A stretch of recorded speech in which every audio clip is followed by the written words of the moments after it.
welcome to another episode. Today we'll be discussing xenoestrogens. Xenoestrogens are a subcategory of these endocrine disruptors, and that are found in a lot of these products that we have in our homes that we use every day around us. And basically, they block a lot of the estrogen or a lot of the hormones from functioning properly. Well, the hormones are released by the endocrine system to help and send signals to the organs or the tissues to tell them what to do.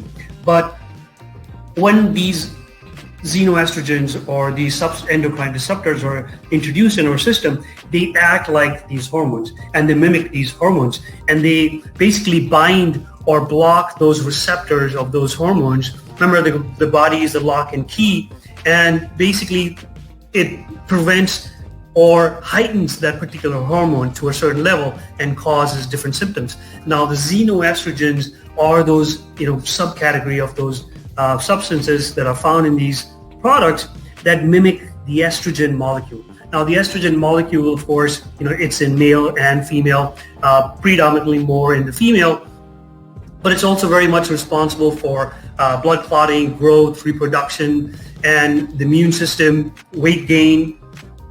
So when the body is exposed to these xenoestrogens or these chemicals, it thinks that this is an estrogen molecule, so it binds to that or gets into that receptor and basically causes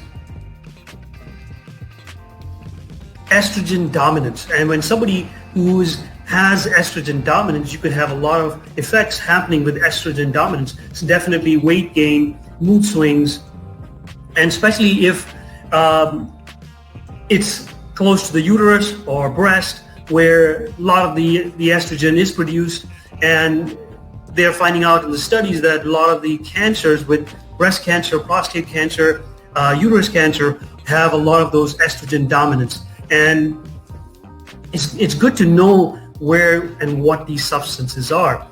Basically, they reside or they are in a lot of those everyday products that we use in our homes. It could be soap, it could be detergent, it could be cleaning products, it could be cosmetics, and especially for females, they have to be really careful because the lipsticks, the nail polish, the perfumes, the deodorants, all those have these kind of chemicals that can act like those xenoestrogens. And basically, they are acting like estrogen and causing the rise of estrogen in your body.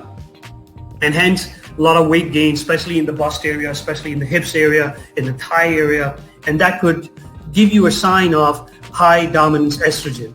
And it'd be good to get a blood test to see where those levels are. So understanding the labels of products that you buy for your house on your daily use for cleansing, detergents, and even perfumes that you apply topically yourself, makeup, you should be very careful looking at those ingredients. If you cannot basically spell or pronounce that particular word, or there's a long list of ingredients, then you should realize that this is not what you want, and this is not what you want to use in your daily life. And there are a lot of side effects, and it doesn't happen overnight. This is a chronic thing that keeps happening because you're applying that makeup on a regular basis, you're applying that lipstick, you're using that perfume, and you're exposed to even our refrigerators and air conditionings, and they give off their fumes. Those could act like those xenoestrogens. So it's good. We cannot avoid everything 100%, but it's always important to know what we can avoid and avoid as much as possible. Because having a high estrogen dominance, there could be a lot of weight gain, a lot of anxiety, a lot of depression they're finding out with high estrogen, the cancers that we mentioned. So, just managing and understanding that, and maybe getting your blood tests and figuring out where those estrogen levels are. Obviously, they change for females a lot more than for males. And, males also have a high estrogen dominance where you see the weight gain more in the chest area or in the buttocks area. And that just shows for kids, sometimes you'll see. So that just shows there could be chances of, really high estrogen levels. So, on the next episode, we'll look at how to block a lot of those excess estrogen.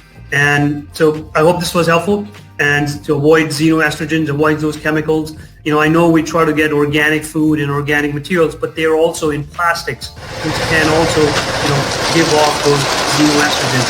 Pink, especially if you're pregnant, you do not want to be around all these chemicals at least as possible. So hope you all are safe. Have a great weekend. And this is Cosmic Mike signing off. Please like us or comment. Thank you. Bye-bye.